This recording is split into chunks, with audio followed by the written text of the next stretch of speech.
నమస్తే మిత్రులారా, నేను జర్నలిస్ట్ రమేష్ని. మన తెలంగాణ సొమ్మును దోచుకుపోతుంటే తెలంగాణలో దగ్గరుండి మరి దోచుకోపో అన్నట్టుగా మనోళ్ళు చేస్తూ ఉన్నారు. రేవంత్ రెడ్డి కొన్ని నెలల క్రితం ప్రెస్ మీట్ పెట్టి మరి కాళేశ్వరం మీద ఏ విధంగా విషయం కక్కాడో మీరు చూసింది. అసలు ఈ కాళేశ్వరం ఏంది, దీనివల్ల ఏమైనా ఉపయోగం ఉందా అని చాలామందికి డౌట్ రావచ్చు. ఆ కాళేశ్వరం ఏందో ఈరోజు రాష్ట్రంలో ఉన్న 80 లక్షల మంది రైతులను అడిగితే కాళేశ్వరం కథ ఏందో, కాళేశ్వరం గొప్పతనం ఏందో వాళ్ళు చక్కగా చకాచక్యంగా వివరిస్తారు. ఎండిన పొలాల నుంచి పచ్చటి పైరు దాకా ఒక గొప్ప చరిత్రే ఉంది. ఓ 100 ఏండ్ల నుంచి వ్యవసాయం, 100 ఏండ్లు కాదు, రాజుల తరాల నుంచి, ఈ భూమి పుట్టినప్పటి నుంచి వ్యవసాయ రంగంలో ఎప్పుడు లేని విధంగా ఒక కొత్త మార్పు తెలంగాణలో వచ్చింది. అటువంటి మార్పుని కాపాడుకునే దిశగా కాళేశ్వరాన్ని కట్టి ఆ రైతుల్ని కాపాడుకునే దిశగా కేసీఆర్ గారు 1,00,000 ఎకరాలకు నీళ్లు పారేటట్టుగా యొక్క ఇరిగేషన్, లిఫ్ట్ ఇరిగేషన్ ప్రాజెక్ట్ని కడితే దాన్ని నరేంద్ర మోడీ గారు ఓర్చుకోలేకపోతున్నాడు. నేనే చేయలేదు, అంత ప్రధాని మోడీనైనా, దేశానికి ప్రధానినైనా నేనే చేయలేదో పిల్ల కాలువ కడగట్లేదు, నేను కట్టిన ప్రతి బ్రిడ్జి వర్షానికే కూలిపోతుంది, రోడ్లు కూడా కన్స్ట్రక్షన్ అయితే 2 బండ్లు పోతేనే గుంతలు పడిపోతున్నాయి, అట్లాంటి డబుల్ ఇంజన్ సర్కారుని నేను నిర్మించిన అసూయ ఉంటుంది కదా. ఈరోజు ఆయన 2 సంవత్సరాల్లో Kaleshwaram, Annaram, Sundilla, gravity canals, pump హౌజులు, లిఫ్టింగ్ మోటార్లు అవన్నీ ఒక సామ్రాజ్యాన్ని స్థాపించిండు. ఓ కేజీఎఫ్ సామ్రాజ్యం, ఓ బాహుబలి సామ్రాజ్యం ఆ రేంజ్లో స్థాపించిండు. ఇదంతా చూసి మోడీ గారికి ఇదన్నీ చూసి తట్టుకోలేకపోతున్నాడు, జీర్ణించుకోలేకపోతున్నాడు మొదలుగా. యాక్చువల్గా ఇట్లాంటి కడితే ప్రధాని అయినటువంటి ఏం చేయాలి తెలుసా? జాతీయ హోదా ఇవ్వాలి ఆ ప్రాజెక్టుకి. ప్రపంచంలోనే ఈరోజు గిన్నిస్ వరల్డ్ ఆఫ్ రికార్డ్ అది కాళేశ్వరం అనేది. వాళ్ళు కూడా రాలేదు. ఇటు ప్రపంచంలో అంత పేరు పొందినా కూడా ఎంత గర్వకారణం అది మన దేశంలో ఉండడం. మరి దానికి జాతీయ హోదా అనేది ఒకటి ఇవ్వాలి. జాతీయ హోదా ఇవ్వలేదు. దాన్ని ఏం చేయాలి? ఎట్టి పరిస్థితుల్లో దాన్ని కూల్చేయాలి. ఇది ఎవరి యొక్క నిర్ణయము? చంద్రబాబు నాయుడు గారి యొక్క నిర్ణయం. కూల్చేసి తెలంగాణ రాష్ట్రాన్ని ఎండబెట్టాలి, ఆంధ్రప్రదేశ్ని బాగుపెట్టాలన్నట్టుగా వాళ్ళు ప్రయత్నం చేస్తూ ఉన్నారు. దానికి తగ్గట్టుగానే ఇంటి దొంగలు ఈశ్వరుడు కూడా ఎరగడన్నట్టుగా ఈరోజు ఇంటి దొంగలే, తెలంగాణ తోడు దొంగలే ఈరోజు కాళేశ్వరాన్ని పడవబెట్టి, ఒక ఆయనేమో తెలంగాణ స్టేట్లో ప్రెస్ మీట్ పెట్టి మాట్లాడతాడు, ఒక ఆయనేమో పార్లమెంట్లో పోయి మాట్లాడుతూ ఉంటాడు. ఈ కాళేశ్వరం దండగా, దీనివల్ల ఎవరు బాగుపడలేదు, అసలు దీంతో ఏది కాలేదనుకుంటూ మాట్లాడుతూ ఉన్నారు. ఇదే మాట రైతుల దగ్గరకు వచ్చి చెప్తే వాళ్ళ కాళ్ళ కింద లెదర్ తోటి అల్లిన గట్టి చెప్పులు ఉంటాయి, మూలలు కొట్టి ఉన్నాయి, దాంతో కొట్టడానికి ప్రజలు సిద్ధంగా ఉన్నారు. ఈరోజు కాళేశ్వరం గురించి అదేదో కుంగిపోయింది, క్రాక్ వచ్చింది, నరేంద్ర మోడీ కట్టి 2 రోజులు కాలే బ్రిడ్జిలు కూలిపోయినాయి. అటువంటి గొప్ప గొప్ప నేషనల్ హైవేలే పొర్రిలు పడ్డాయి లోపల. అట్లాంటిది అంత గొప్ప వరదం తట్టుకొని కాళేశ్వరం నిలబడిందంటే క్రాక్ అయినా కూడా అర్థం చేసుకోండి ఎంత పటిష్టంగా, ఎంత మేధావితనంతో నిర్మించిర్రో. మరి దాన్ని కూడా చక్కగా రిపేర్ చేయడం రాకుంటే మరి మీరు ఉండి దేనికి? మీతో ఏమైనా లాభం ఉందా? మరి అట్లాంటప్పుడు రాజీనామా చేసి వెళ్ళిపోవాల్సింది కదా. అయితే వీళ్ళు ఏమంటారు, వీళ్ళ కథను ఒక్కసారిగా మీరే చూడండి. రాష్ట్రంలో సాగు విస్తరణ గణనీయంగా పెరిగిందంటూ గత పార్లమెంట్ సెషన్లో ప్రాజెక్టుకు కితాబు. 1,00,000 కోట్లు గోదావరిలో కలిపేశారని ఈ సమావేశాల్లో కేంద్ర మంత్రుల విమర్శలు, రేవంత్ రెడ్డి వ్యాఖ్యలనే పార్లమెంట్లో వల్లేసిన కిషన్ రెడ్డి. కాళేశ్వరం ప్రాజెక్టుపై కాంగ్రెస్, బీజేపీది ఒకే మాట. మేడిగడ్డను బూచిగా చూపిస్తూ అన్నారం, సుందిళ్ల పడావు విమర్శలతో పబ్బం గడుపుకోవడం తప్ప పునరుద్ధీకరణ పూనుకొని వైనం రైతుల పంటలు ఎండిపోతున్నాం. కన్నెపల్లి పంపులు ఆన్ చేయని సర్కార్. గత 2.5 ఏళ్లుగా ప్రాణహిత నీటిని చుక్క వాడుకొని తెలంగాణ రాష్ట్రం లక్షల ఎకరాలపై ప్రభావం పడే ప్రమాదం. రాజకీయ కక్షలలో బలి పశువులవుతున్న రైతులు, ప్రతిపక్ష ఒత్తిడితో అడపాదడప పంపులు ఆన్ చేస్తున్న సర్కార్. గతంలో కాళేశ్వరం జలాలతో కళకళలాడిన వాగులు, చెరువులు పడావు పెట్టడంతో పతనమవుతున్న గ్రౌండ్ వాటర్. మీకు ఒక్కటి చెప్పాలి, ఇప్పుడు ఆప్ సర్కార్ నుంచి అది యొక్క పార్లమెంట్లో ఓ ఆప్ ఎంపీ రాహుల్ చడ్డాను మీరు చూశారు. అతను సామాన్యుల పైన, రైతుల పైన కావచ్చు, లేకుంటే ఆ యొక్క ఎయిర్టెల్ రీఛార్జ్ ప్యాక్ గురించి కావచ్చు, లేకుంటే డాటా కన్జ్యూమ్, వాడని డాటాను తిరిగి పంపాలనే విషయం కావచ్చు, సామాన్యుల గురించి ఎక్స్ట్రాడినరీగా ఆయన స్పీచ్ ఇవ్వడం జరిగింది against to the BJP government. ఆయన మాట్లాడిండు, ఆయనకు అవకాశం వచ్చింది, ప్రజల పక్షాన ఆయన మాట్లాడిండు, అట్లా మాట్లాడాలి. కానీ మనోళ్ళు ఏం చేసిర్రు? గతంలోనే ఏం చెప్పిర్రు? ప్యాడీ, అదేవిధంగా green revolution, blue revolution, rice bowl of India, second స్థానంలో ఉంది తెలంగాణ రైస్ బౌల్ ఆఫ్ ఇండియాలో. అట్లా అన్ని ముందు స్థానంలో ఉందంటే ఎవడు చేసిండు మరి అదంతా? ఇక నీళ్లు మోటార్లు పెట్టుకొని తీసుకొచ్చి వస్తున్నాయా? కాళేశ్వరం నుంచి వచ్చిన నీళ్ళే కదా అది, కింద బోర్ల నుంచి ఊరిన నీళ్ళు కాదు కదా. మరి అన్ని చేసినప్పుడు మరి ఈరోజు పార్లమెంట్లో ఇంత అక్కస్సు ఎందుకు ప్రజలపైన? ఈరోజు లాగమవుతున్నారు, రైతులు లాగమవుతున్నారు కదా. ఈరోజు కిషన్ రెడ్డో రేవంత్ రెడ్డో ఎవరు ఆగం కావట్లే కదా. వాళ్ళకు నెల కాగానే వాళ్ళ జీతాలకు సరిపడా వాళ్ళు సంపాదించుకుంటున్నారు, వాళ్ళ తరతరాలకు సరిపడా జీతాలు కూడా వాళ్ళు సంపాదించుకుంటున్నారు. ఇక వినండి, కాళేశ్వరంపై కారు కూతలు, తెలంగాణ వరప్రదాయినిపై బీజేపీ పూటకో మాట. మేడిగడ్డను బూచిగా చూపిస్తూ మేడిగడ్డ బ్యారేజ్ వద్ద తలెత్తిన చిన్నపాటి సాంకేతిక సమస్యను సాకుగా చూపిస్తూ ప్రభుత్వం కావాలనే అన్నారం మరియు సుందిళ్ల పంప్ హౌజ్లను నిరుపయోగంగా మార్చేసింది. మేడిగడ్డ వద్ద ప్రత్యామ్నాయ ఏర్పాట్లు చేసి మిగిలిన పంప్ హౌజ్ల ద్వారా నీటిని ఎత్తిపోసే అవకాశం ఉన్నప్పటికీ సర్కార్ ఆ దిశగా కనీస ప్రయత్నం చేయడం లేదు. ప్రాజెక్టు పడవ పెట్టడం ద్వారా కోట్లాది రూపాయలు యంత్ర సామాగ్రి తప్ప పట్టిపోయే ప్రమాదం ఉందని ఇంజనీర్లు హెచ్చరిస్తున్నారు. పాలకులు మాత్రం విమర్శలతో కాలం గడుపుతున్నారు. ఒకటి ఏంటంటే వీళ్ళు టార్గెట్ ఎట్లా చేసైనా కాంగ్రెస్ పార్టీ ఆ యొక్క కాళేశ్వరాన్ని ఎండబెట్టేసి ఈ యొక్క చంద్రబాబు నాయుడు గారు కడుతున్న పోలవరం ప్రాజెక్టు కావచ్చు, లేకుంటే నల్లమల్ల సాగర్ కావచ్చు, బనకచెర్ల కావచ్చు, వీటన్నిటికీ నీళ్లు పోవాలంటే కాళేశ్వరం, అన్నారం, సుందిళ్ళ లాంటి బరాజులు అడ్డుండద్దు. ఎందుకంటే కేసీఆర్ గారు రాత రాసిండు. ఈ రాతను ఎవరు గీత దాటుదంటే కేంద్ర రాష్ట్రాలను ఒప్పించిండు, మహారాష్ట్ర, మధ్యప్రదేశ్ రాష్ట్రాలను ఒప్పించిండు. ఆయన ఒప్పించి కాళేశ్వరం కట్టిండు.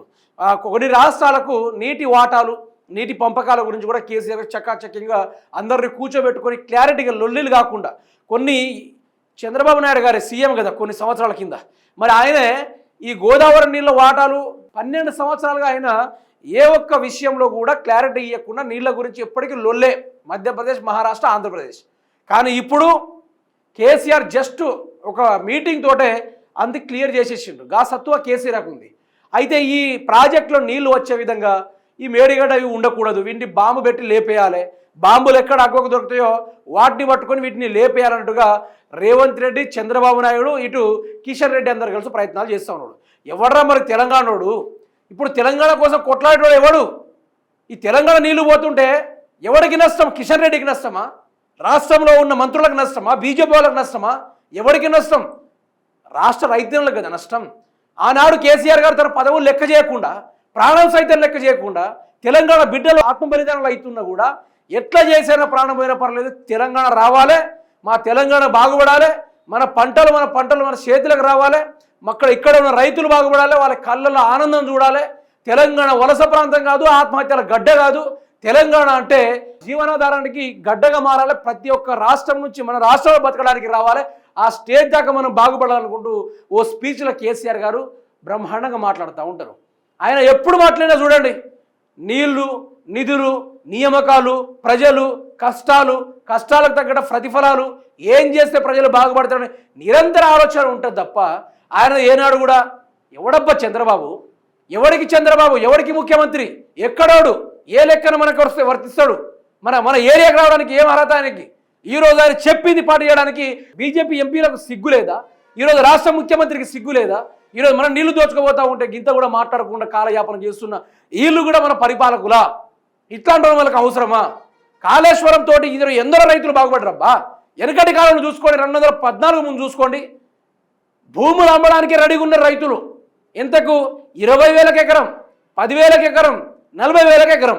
తెలంగాణ వచ్చిన తర్వాత ఈరోజు అదే భూమి రేటు 40 నుంచి కోటి రూపాయలు దాకా ఉంది. అట్లాంటిది ఈరోజు అదే రైతు ఎక్కడైనా భూమి అమ్మకాలు జరుగుతుందంటే జేబులో 5 లక్షలు పట్టుకొని వెళ్ళిపోతా ఉన్నాడు భూమి కొనడానికి. ఈరోజు రైతు రాజు కాలే, ఎంతో ఎట్లా అయిండు? నీళ్లు వస్తేనే కదా, కరెంటు తెస్తేనే కదా, ఈరోజు పంటలకు మద్దతు ధర ఇస్తేనే కదా. ఇన్ని చేసిన కేసీఆర్ ఏమో కాళేశ్వరంలో అవినీతి చేసిండట, 1,00,000 కోట్ల గంగలు కలిసినాయట. రాష్ట్ర రైతులందరూ ఏకమవుతారు. ఆనాడు చెప్పులు అందుకొని వాడు ఎవడైనా సరే, ఏ హోదాలో ఎవరున్నా సరే, వీపులు బాదుకుంటూ మూత మోగించి మరి తీసుకొని పోతారు. ఎవరిని ఎక్కడ ఉరిదీయాలో, ఏ గడ్డ మీద, ఏ బరాద్ దగ్గర ఎవరిని ఉరిదీయాలో ప్రజలే డిసైడ్ చేస్తారు. ఇట్లాంటి తెలంగాణ రాష్ట్రానికి మనల శాసనం రాస్తా ఉన్నారు వీళ్ళందరూ కలిసి. మరి ఇట్లాంటి వాళ్ళు ఉండడం తెలంగాణకి ఏం లాభం ప్రజలారా? మీరే ఆలోచించండి. కాళేశ్వరం వల్ల లాభం జరగలేదా? ఆనాడు నీళ్లు మోయాలంటే బిందెలు నెత్తి మీద వేసుకొని 10 కిలోమీటర్లు 5 కిలోమీటర్లు 4 కిలోమీటర్లు 2 కిలోమీటర్లు నీళ్ళ కోసం పయనం చేసేది. కానీ ఈరోజు కళ్ళ ముందు మిషన్ భగీరథ రాలే, ఇంటి ముందు మిషన్ భగీరథ రాలే. ఈరోజు చెరువుల్లో జస్ట్ బట్టలు కడుక్కుందామో కూడా నీళ్ళు లేని స్థితిలో ఉన్నప్పుడు చెరువుల సుక్క నీళ్లు లేకపోయేది. మిషన్ కాకతీయ ద్వారా ఈరోజు పూడికలు తెప్పించి ఆ నీళ్లను కాళేశ్వరం నీళ్లతో ఎస్ఆర్ఎస్పీ కేంద్రాల ద్వారా నీళ్లు నింపి ఎండాకాలంలో కూడా మత్తలు పడేలా చేసిండు. ఈరోజు ఎక్కడ బీడు బారిన చిలకల్లో చేత్తోడు తవ్వినా కూడా భూగర్భ జలాలు నీళ్లు పెరిగి నీళ్లు ఊట లెక్క ఊరుతూ ఉంది. ఆ ఘనత ఎవరి వల్ల వచ్చింది? కేసీఆర్ వల్ల రాలే, కాళేశ్వరం వల్ల రాలే. మరి తెలంగాణ బాగుపడలేదంటే తెలంగాణ బాధ్యతగా కేసీఆర్ వల్ల కాళేశ్వరం వల్ల బాగుపడింది. బాగుపడలేదన్నోడు తెలంగాణడే కాదు, వాడు తెలంగాణడే కాదు. అట్లాంటి వాడి వల్ల తెలంగాణకి ఏమైనా లాభం ఉందా? పావలా పైసా కూడా లాభం లేదు, వాంతో ఒరిగేది కూడా లేదు. దండగా వ్యవహారం అంత దండగా. వీళ్ళ లాంటి వాళ్ళు పెట్టుకొని తెలంగాణ నడుపుడంటే తెలంగాణకి మరణ శాసనం రాసినట్టే. ఇక అందరూ ఆత్మహత్యలకు రెడీ అవ్వాల్సింది అన్నట్టుగా ఉంటుంది వీళ్ళతో వ్యవహారము. ఇంకో 10 ఏళ్ళు ఉంటాడట. ఎందుకు? హైదరాబాద్లో ఉన్న బిల్డింగ్ అమ్మడానికా, లేకుంటే ప్రభుత్వ భూములు అమ్మడానికా, లేకుంటే ప్రజల యొక్క భూముల్ని దౌర్జన్యంగా తీసుకొని కబ్జాలు చేయడానికా? దేనికోసం అబ్బాయి ఈయన 10 సంవత్సరాలు ఉండడానికి? 2.5 సంవత్సరాలు ఈ ప్రభుత్వం గడ్డిబీ కింద కేంద్రం నుంచి పైసా కూడా లేదు ఇప్పటి వరకు. మరి తెలంగాణ రాష్ట్రం నుంచి జిఎస్టీ పోతుంది. ఈరోజు తెలంగాణ రాష్ట్రం నుంచి విపరీతమైన పన్నులు కడతా ఉన్న కేంద్రానికి కట్టిందేమో 10 రూపాయలు అయితే వచ్చేది 2 రూపాయలు వస్తా మనకి. బీజేపీ ఎంపీలకు సిగ్గనిపించట్లే. కొంతమైన పార్లమెంట్లో పోయి కొట్లాడితేమైంది దీనిపైన. మాకు నిధులు రావడం లేదు, మా తెలంగాణలో భారీ యువత ఉన్నారు, వాళ్ళకు ఉద్యోగాలు లేక ఆగమవుతా ఉన్నారు, వాళ్ళ కొత్త స్కీములు పెట్టడానికి మాకు నిధులు కావాలని ఒక్కడైనా బల్ల గుద్ది చెప్పిండా? ఎవరు కూడా మాట్లాడలే. ఎవడు కూడా ఒకడేమో వచ్చినాడు తెలుగులో మాట్లాడతాడు, మే క్యా కర్నా తూ క్యా కర్నా అని కూడా వచ్చిన హిందీలో ఒక్కడు మాట్లాడతాడు. ఇదేనా మనకు కావాల్సిన తెలంగాణ అంటే?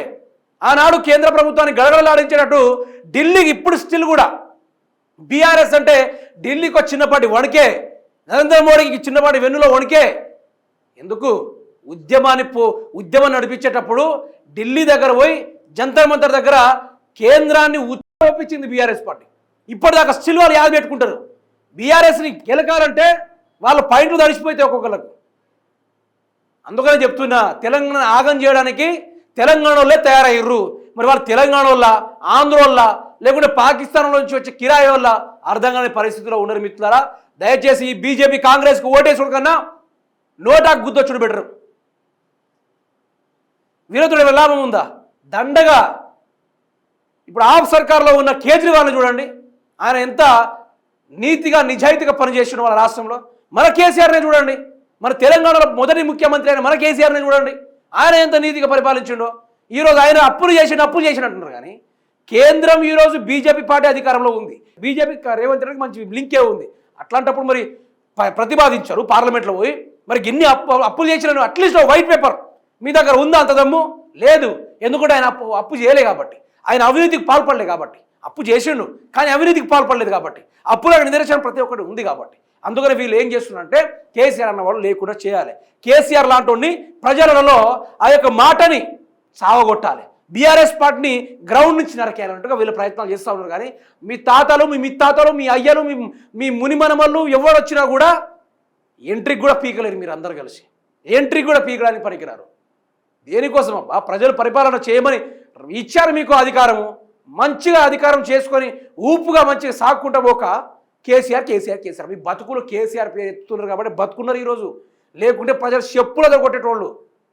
ఈరోజు తెలంగాణ అంటే ఆషామాషి ఏదో నార్మల్గా ఉన్నారు. వాళ్ళకి ఇట్లా కోపం వచ్చిందనుకో చెమడాలు ఒలిచి రోడ్ల మీద ఆరబెడతారు ఇట్లా.